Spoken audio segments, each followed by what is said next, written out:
a battered F-9F Panther thundered through the icy November sky over Korea, its engine groaning under the strain of severe damage. Lieutenant Royce Williams gripped the controls with steady hands, forcing the aircraft forward at full throttle. Ahead, the USS Oriskany pitched and rolled with the restless sea, a moving sanctuary he had to reach. Below, the escorting destroyer, unaware of his crippled state, reacted to the fast-approaching aircraft. Gun crews sprang into action. Tracer rounds ripped through the air, streaking dangerously close before the crew recognized the limping Panther as one of their own.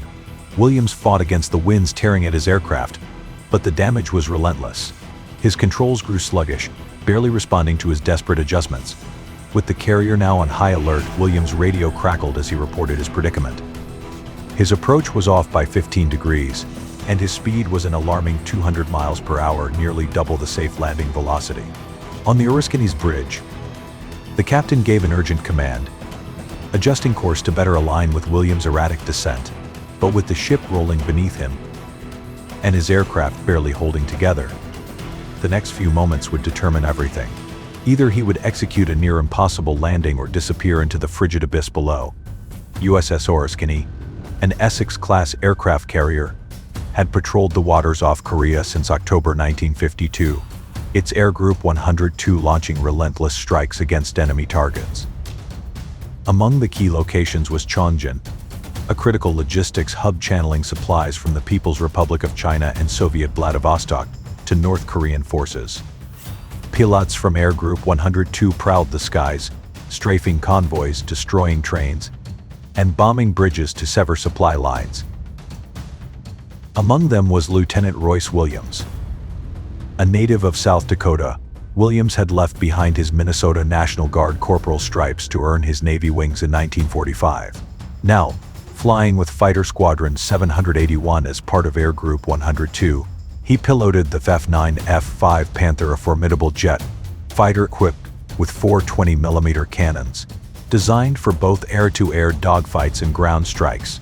Though cutting edge for its time, the Panther was outclassed in speed and agility by newer enemy aircraft. On November 18, 1952, USS Oriskany steamed through the freezing waters off North Korea's northeast coast, just 50 miles east of Chongjin and less than 100 miles from Soviet military bases in Vladivostok. The weather was brutal. Heavy snow blanketed the carrier and the rest of Task Force 77, with air temperatures in the low 20s Fahrenheit and near freezing waters. Any crew member who went overboard would succumb to hypothermia within minutes. Despite the conditions, operations continued as usual until a top-secret transmission shattered the routine. Fighter jets had been detected flying south from Vladivostok, heading directly for Task Force 77. Tensions aboard the fleet had already been high.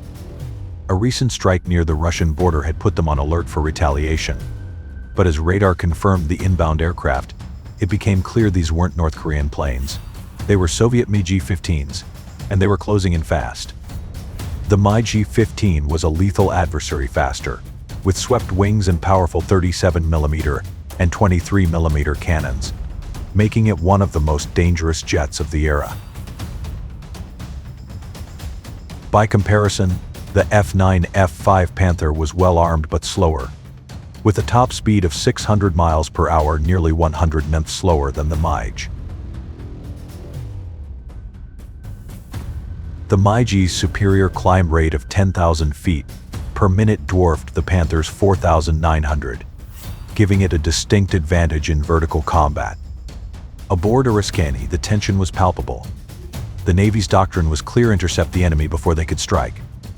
No mistakes, no hesitation. Below deck, the carrier roared to life. Engines fired up, and the deck crew moved with precision, racing against time to launch the F-9F Panthers into the hostile skies. Lieutenant Royce Williams and 3 other VF-781 pilots, his wingman Lieutenant Dave Rowlands, along with Lieutenant Claire Elwood and his wingman Lieutenant John Middleton, scrambled to their aircraft at 1 p.m. Their engines growled to life as they prepared to intercept the threat. They lifted off into the blizzard, their canopies shaking under the turbulence as they climbed toward the enemy. Suddenly, disaster struck. Lieutenant Elwood's voice crackled over the radio. His aircraft had suffered fuel and hydraulic failure. The message was grim. He and his wingmen had to abort. That left only Williams and Middleton to face the Soviet MiGs alone. Directed toward the incoming enemy, Williams and Middleton powered north, their engines roaring as they pushed toward the intercept point. At 12,000 feet, they broke through the thick cloud cover, climbing swiftly towards 16,000 feet. Then, 45 miles from the carrier, Williams spotted them contrails, streaking high above at over 30,000 feet.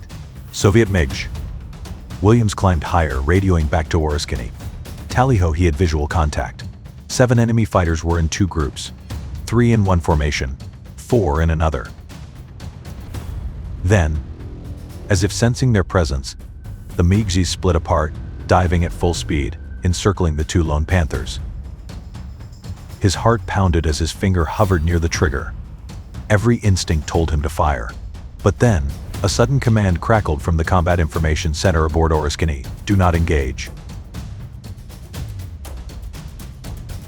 Williams hesitated. The enemy was bearing down on them, but orders were orders. He began adjusting his course, ready to disengage. Then, the MiGs attacked. Their 23mm and 37mm cannons erupted in blinding bursts. Tracers screamed past Williams' Panther, missing by inches. His pulse quickened, and without a second thought, he flipped the switch to arm his own cannons. "We are already engaged," he shouted over the radio. There was no turning back now. This was the first and only direct clash between American and Soviet fighter jets in history. A battle so high stakes, it would be buried from the world for 40 years. Williams would later recall those first fateful moments of engagement. "They came diving at us, and were coming in hot. They fired first, so we knew we were in a fight." As the MiG-15 streaked toward them, Williams and Middleton opened fire. A short burst from their 20mm cannons ripped through the sky, striking one of the Soviet fighters. Smoke erupted from its fuselage as debris flew off, sending the jet spiraling downward. Middleton stayed locked onto the crippled MiG, determined to finish the kill. He lined up his sights, finger poised on the trigger. Then, disaster struck. All 4 of his cannons jammed at once. He frantically tried to clear the malfunction, but it was hopeless. Frustrated, he had no choice but to break off the chase, leaving the enemy jet damaged but still in the fight. With Middleton effectively unarmed, the situation took a dire turn. Williams assessed the odds: 6 MiGs against his lone Panther. He gave a decisive order. Middleton was to return to the Oriskany immediately. As his wingmen peeled away, Williams tightened his grip on the controls. He was now alone against overwhelming numbers. The MiGs wasted no time. They held every advantage: an 80-knot speed surplus and a far superior climb rate. The Soviet jets zoomed above him, readying for a diving attack. A vertical engagement would be suicide. Williams couldn't outclimb them. Instead, he relied on precise maneuvering. Rolling his Panther into a tight turn, he forced the MiGs to overshoot each time they closed in, denying them a clean shot. The aerial melee intensified. The 6 enemy fighters swarmed around him like vultures, trying to pin him down. His pulse pounded, but his hands remained steady. Then an opportunity. One MiG crossed directly in front of him. Williams reacted instantly, squeezing the trigger. A nearly perfect deflection shot connected, sending cannon rounds tearing through the enemy aircraft. The MiG shuddered, then spiraled uncontrollably. The pilot ejected, his parachute bursting open against the sky. Williams barely had time to process the kill before the remaining 5 MiGs tightened their formation. They closed in from multiple angles, forcing him into a brutal defensive dance. Banking hard, he weaved and rolled, clawing for every sliver of open sky, knowing the odds were stacked against him. Then, out of nowhere, a MiG-15 screamed beneath him before pulling into a steep vertical climb. It cut dangerously close in front of his nose, a fatal mistake. Williams yanked the stick, bringing his sights in line. His finger found the trigger, and his 4 cannons thundered. The MiG exploded in midair, chunks of burning wreckage spinning toward the frozen sea. But the battle was far from over. Another MiG dived straight at him, its cannons blazing. Williams didn't hesitate. He rolled sharply out of his turn and climbed directly into the oncoming attack. The Soviet pilot fired first long-range 23mm and 37mm rounds shrieked past his cockpit. Williams held his course, waiting for the right moment. Then, at point-blank range, he squeezed the trigger. His rounds ripped into the MiG's frame, lighting it up from nose to tail. The Soviet fighter convulsed in midair, black smoke billowing from its shattered fuselage as it spiraled downward, disappearing into the clouds. Then, his guns fell silent. He was out of ammunition. Reality hit him like a cold shock. He was now defenseless, and the enemy knew it. The remaining MiGs hesitated, seemingly realizing his predicament. But then they resumed their attack, determined to finish him. With no way to fight back, Williams had only one option: escape. He pushed his Panther into a steep dive, heading for the safety of the thick cloud cover below. But the Soviets weren't letting him go so easily. Their cannons flared again, and a 37mm shell slammed into the rear of his Panther. The explosion rocked his aircraft, severing his rudder cables and knocking out his hydraulics. His Panther shuddered, control surfaces barely responding. The damage was catastrophic. More rounds ripped through his fuselage. Williams fought to keep control, using erratic pitch maneuvers to throw off their aim. His Panther jolted violently, but he managed to evade their final shots. Then, with one last desperate maneuver, he plunged into the clouds. For a moment he was blind. His instruments flickered erratically. His rudder and flaps were completely useless. He had only partial aileron control, and even that required constant, manual corrections. He burst out of the cloud layer. But a new horror awaited. He was just 400 feet above the frigid sea, his altitude dangerously low. His fuel was nearly gone. Worse, his Panther was barely flyable. Below 170 knots, the aircraft would become uncontrollable. A safe landing seemed impossible. But bailing out wasn't an option either. The near-freezing water would kill him in minutes. Williams later recalled, "Normally, I would have ejected, but with the cold water conditions I wouldn't have lasted long. So I stuck with it and headed back to the task force." Williams' F-9F Panther was barely flying, its controls sluggish and unreliable. Yet, he pushed full throttle, fighting to keep the wrecked aircraft steady as he aimed for USS Oriskany. The carrier was already at general quarters, but the escorting destroyer had no idea of Williams' distress. Spotting an incoming, heavily damaged aircraft, the ship's gun crews reacted instinctively, opening fire. Tracer rounds streaked through the sky, whizzing past his crippled jet. Each burst could have sent him spiraling into the sea. Williams gritted his teeth, straining to maintain control. Then, another Navy pilot urgently radioed in, identifying his aircraft as friendly. The destroyer ceased fire, but the danger was far from over. His jet was barely holding together. And now came the hardest part: landing a Panther that was nearly unflyable. Aboard Oriskany, the captain adjusted course, trying to align the ship with Williams' descent for a straight-in approach. But with high winds and a pitching deck, success was anything but certain. The carrier's deck loomed ahead.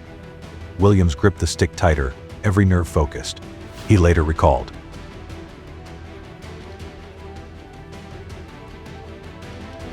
"I told the carrier I'm going to be landing at about 200 miles per hour, about 95 miles an hour faster than normal. I'm also having control problems and can't line up with the ship. I'm off by about 15 degrees. We also had heavy winds and a pitching deck. It was going to be interesting."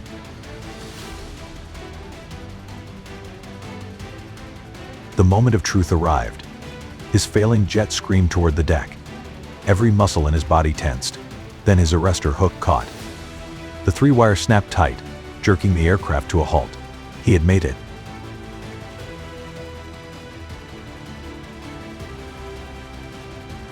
When the crew inspected his aircraft, the damage was staggering. -263 holes covered the fuselage, most from shrapnel. After the 37mm shell exploded near the engine. His Panther was a wreck, but he had survived. But his mission wasn't over. As soon as he landed, Vice Admiral Robert P. Briscoe gave him strict orders. This battle never happened. The enemy jets were Soviet, and admitting the encounter could provoke a larger conflict. Briscoe also warned that NSA had intercepted Soviet radio transmissions. Leaking this information could jeopardize intelligence operations. For 40 years, Williams' dogfight remained classified. At age 97, he finally told his story, recalling his wife's reaction. "When I finally told my wife," Camilla said, "Oh, Royce." She was very surprised. In January 2023, after decades of silence, Royce Williams was awarded the Navy Cross, the second highest U.S. military honor. His battle, once erased from history, was finally recognized.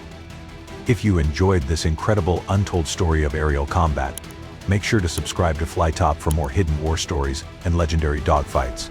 What other classified missions have been buried in history? Stay tuned.